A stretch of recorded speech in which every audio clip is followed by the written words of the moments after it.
Hello नमस्कार, मैं हूँ यश और स्वागत करता हूँ आप सभी का स्टडी विलेज कानपुर में। हाँ जी, एक नए अपडेट के साथ फिर से आपका स्वागत है।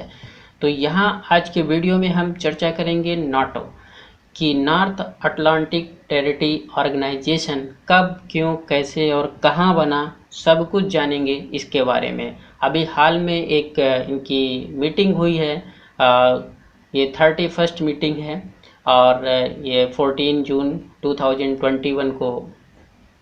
तो जानेंगे नाटो के बारे में, तो बने रहिए मेरे साथ और करते हैं वीडियो की शुरुआत।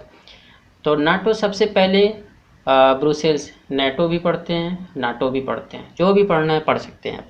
तो यहाँ पर इसकी जो इसका मुख्यालय है वो बेल्जियम में है। कहाँ पर है? बेल्जियम में है। और इसका परिचय की बात हो रही है तो ये एक राजनीतिक और सैन्य संगठन है। कैसा है? मतलब सैन्य संगठन और पॉलिटिकल और डिफेंस लेटर यूरोपीय एंड उत्तरी अमेरिकी देशों का ये एक क्या है? समूह गठबंधन है।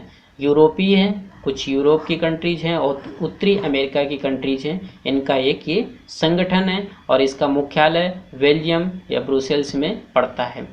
और ये अपने देशों को स्वतंत्रता और सुरक्षा की गारंटी देता है। ये संगठन जो है, यही नाटो का लक्ष्य है।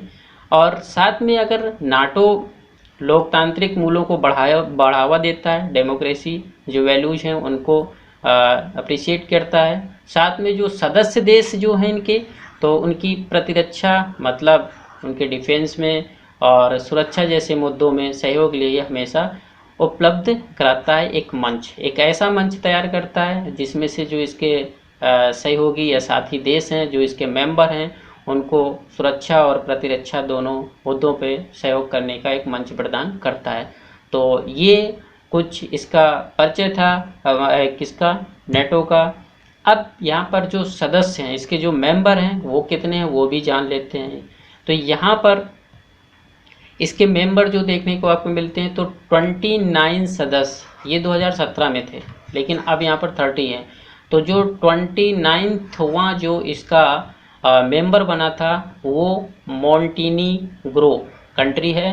मोंटेनीग्रो ये कंट्री बनी थी 2017 में। 29 मेंबर था किसका? नाटो का।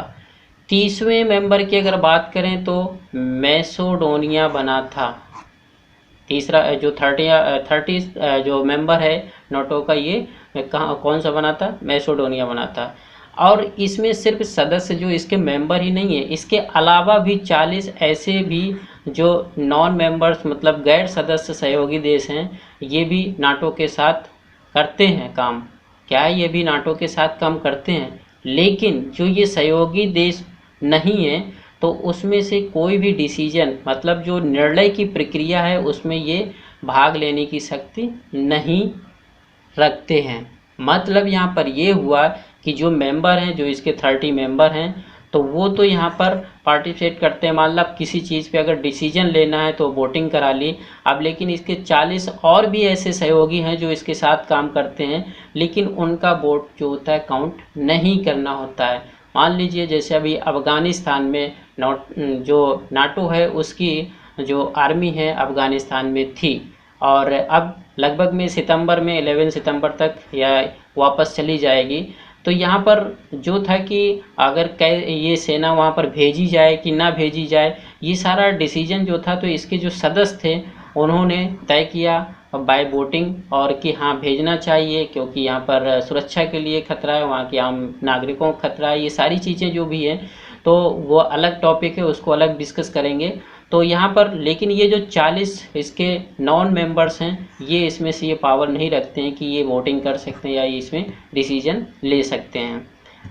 इसके बाद अगर हम बात करें कि इसका उद्देश्य क्या है, नाटो का गोल क्या है या इसकी पृष्ठभूमि, इसका जो बैकग्राउंड है, ये क्यों बना, कब बना, कैसे बना और कहाँ बना और इसका जो गोल है वो क्या है, तो देखने को ये मिलता है कि 1917 से सोवियत संघ जो यूएसएसआर हुआ करता था, तो जो वेस्टर्न कंट्रीज़ थी उनके बीच में एक टेंशन, तनाव पैदा हुआ। और उसमें क्या हुआ कि द्वितीय विश्व के बाद, सेकेंड वर्ल्ड वार के बाद में जो ईस्टर्न और वेस्टर्न जो पावर्स थी, जो कंट्री थी, उनके बीच में क्या हुआ कि बहुत ज़्यादा ही टेंशन था। तो टेंशन की वजह से एक नाटो की पृष्ठभूमि तैयार की जाती है। एक सोचा गया कि एक ऐसा संगठन है जो यूएसएसआर का जो विस्तारवाद है और जो इसके बीच तनाव है उससे ख़त्म किया जा सके या उससे हम एक साथ जुट होकर के लड़ सकें। तो इस तरीके से यहाँ पर नाटो की जो है वो पृष्ठभूमि तैयार होती है, एक बैकग्राउंड तैयार होता है। और ये जो नाटो है ये उत्तरी अटलांटिक संधि, जिसको वाशिंगटन संधि भी कहते हैं, इसको क्या बोलते हैं, वाशिंगटन संधि भी कहते हैं और या उत्तरी अटलांटिक संधि भी कहते हैं, के जरिए अस्तित्व में आया। एक संधि हुई वाशिंगटन संधि या के नाम से जाना जाता है। इस संधि में जैसे कि जो फर्स्ट वर्ल्ड वार खत्म हुआ था, वर्साई की संधि के बाद खत्म हुआ था, तो ऐसी एक संधि वाशिंगटन संधि के नाम से जाना जाता है, तब ये अस्तित्व में आया। तो 4 अप्रैल और 1949, कब, 4 अप्रैल 1949 को वाशिंगटन संधि पर 12 संस्थापक सदस्यों ने इस पे हस्ताक्षर किए। कितने थे, 12 सदस्य। जो इसके फाउंडर मेंबर थे वो 12 थे। कितने थे, 12 थे। 4 अप्रैल और 1949 को जो वाशिंगटन संधि होती है उस पे ये फाउंडर मेंबर सिग्नेचर करते हैं। तो स्टार्टिंग में इसके 12 मेंबर थे और इस समय कितने मेंबर हैं यहाँ पर, 30 मेंबर हैं। वाशिंगटन संधि के पास अपनी शक्तियाँ हैं। क्या शक्तियाँ हैं, जो संयुक्त राष्ट्र जो यूएनओ है, तो संयुक्त राष्ट्र चार्टर्ड के अनुच्छेद 51, अब ऐसा तो नहीं है क्योंकि आप जो सबका मेन जो है कह सकते हैं मेन हेड है, तो वो क्या है, यूएनओ है। वर्ल्ड को यूएनओ का काम क्या है कि भैया तीसरा विश्व युद्ध ना हो सके, सबको कंट्रोल रख सकते। तो ऐसा तो है नहीं कि जो पावरफुल कंट्री है वो किसी पे जाकर अटैक कर दें, ऐसा नहीं है, क्योंकि नियम जो है, कानून है, लॉ, वो सबके लिए क्या है, सेम है।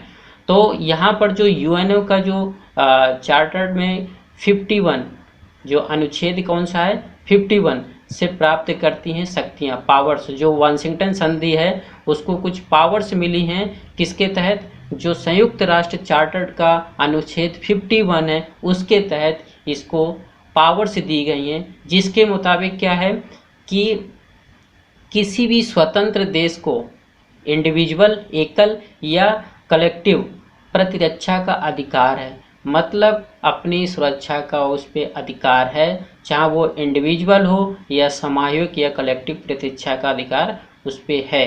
क्यों, वाशिंगटन संधि में ये इनको पावर्स मिली, किसके तहत, चार्टर जो अनुच्छेद कितना 51 है। और वाशिंगटन संधि के कुल 14 अनुच्छेद हैं। जो वाशिंगटन संधि थी जहाँ से नाटो की शुरुआत होती है, इसमें कितने अनुच्छेद हैं, 14। और वाशिंगटन संधि के अनुच्छेद 5 में 14 अनुच्छेद हैं और 5 में क्या हुआ कि सामूहिक प्रतिरक्षा मतलब कलेक्टिव डिफेंस का प्रावधान है। मतलब यहाँ आप ये समझिए कि अगर एक कंट्री पे हमला किया गया जो नाटो मेंबर है, तो ये माना जाएगा कि वो जो 30 मेंबर हैं उन 30 मेंबर पे हमला माना जाएगा। तो यहाँ पर ये अनुच्छेद 5 जो है वाशिंगटन संधि का, उसके तहत इनका प्रतिरक्षा डिफेंस का इनका प्रावधान है कि हम क्या कर सकते हैं, अगर एक पे अटैक किया गया, हम 30 कंट्री जो हैं उन पे अटैक माना जाएगा और हम उसका फिर डिफेंस करेंगे। तो यहाँ पर 2-3 चीज़ें आपको याद रखना है कि एक तो हमारा ये कि 4 अप्रैल 1949 को क्या होता है, ये इसका जन्म होता है नाटो का कह सकते हैं। और इसमें जो संयुक्त राष्ट्र चार्टर्ड है का अनुच्छेद जो दिया हुआ है 51 जो, तो इसमें इसको शक्तियाँ पावर दी जाती हैं, किसको, जो वाशिंगटन संधि है, जिसके मुताबिक वो इंडिविजुअल या कलेक्टिव तौर पे अपने देश की या अपने मेंबर्स की रक्षा कर सकते हैं, ये अधिकार दिया जाता है। और वाशिंगटन संधि की बात करें तो उसमें 14 अनुच्छेद हैं, जिसमें से 5वां अनुच्छेद ये कहता है वाशिंगटन संधि का कि हम सामूहिक प्रतिरक्षा का कर सकते हैं, डिफेंस कर सकते हैं। अगर एक कंट्री पे अगर इंडिविजुअल किसी पे अटैक होता है तो ये समझा जाएगा कि ये हमारे जो 30 मेंबर हैं वो 30 पे अटैक समझा जाएगा। अब इसके हम कार्य की बात कर लेते हैं। अगर कार्य की बात करते हैं तो ये सदस्य सुरक्षा से जुड़े मुद्दों पर सलाह और सुरक्षा के माध्यम निर्णय लेते हैं। क्या, जो डिफेंस से जुड़ा हुआ, तो डिफेंस से जुड़ा हुआ डिसीजन या कंसल्टेशन है, तो ये दोनों क्या करते हैं, निर्णय लेते हैं। मिशन और ऑपरेशन की अगर बात करते हैं तो बहुत सारे मिशन हैं, अफगानिस्तान हो गया, सीरिया हो गया, बहुत सारे मिशन किए। तो इस संकट की स्थिति में नाटो सक्रिय रूप से भाग लेता है और ये ऑपरेशन वाशिंगटन संधि के अनुच्छेद 5 के तहत संचालित होते हैं, जिसमें प्रतिरक्षा का प्रावधान है। क्योंकि इसमें कितने अनुच्छेद हैं, 14 हैं। 14 में से 5वां अनुच्छेद ये कहता है कि किसी भी देश पे कोई भी अगर डिसीजन लेना है उसके, तो हम अनुच्छेद 5 के तहत ये संचालित किया जाता है।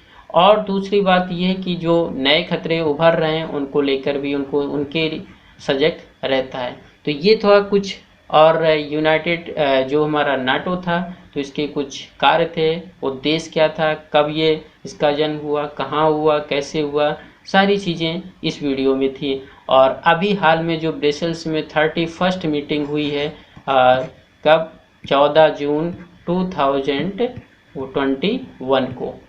ठीक है, अब इस मीटिंग में क्या हुआ है वो आपको नेक्स्ट वीडियो में मिल जाएगा। इसका जो सेकंड वीडियो आएगा तो उसमें मिल जाएगा कि मीटिंग में किन किन पहलुओं पर चर्चा की गई है और क्या क्या हुआ है। वीडियो अगर आपको अच्छा लग रहा है तो वीडियो को लाइक करिए, शेयर करिए, कमेंट करिए। चैनल में अगर पहली बार आए हैं तो चैनल सब्सक्राइब कर सकते हैं। मिलते हैं नेक्स्ट वीडियो में नए टॉपिक के साथ। जय हिंद।